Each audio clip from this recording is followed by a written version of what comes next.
Welcome to Aura World News Channel, where we get you important news around the world. Let's have a look at today's headlines. 9 months ahead of the New Zealand elections, the country's Prime Minister, Jacinda Ardern resigned, saying it's time for her to step down. An emotional Jacinda Ardern spoke to reporters and detailed that it was a challenge for her to lead the tiny island nation for 6 years, but she no longer has enough in the tank to power on for 4 more years.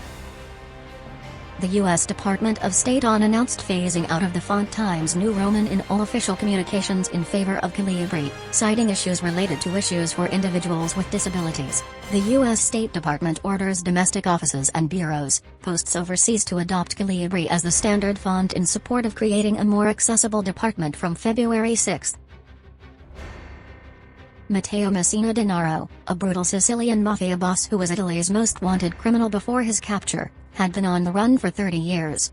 Messina Denaro, 60, was the last runaway member of a generation of mobsters who masterminded a string of bombings and murders that terrorized Italy in the early 1990s.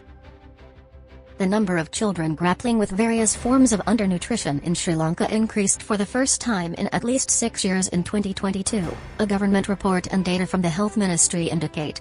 The island nation of 22 million people is struggling with soaring prices, including of food, largely caused by its worst economic crisis since it gained independence in 1948.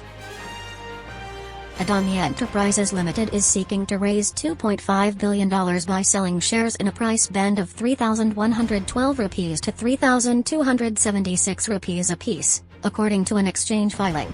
Roughly half the money will go toward expanding Adani's airport and renewable energy projects, while some 42 billion rupees, a little less than a quarter of the amount raised, will be used to pay debt, the company said.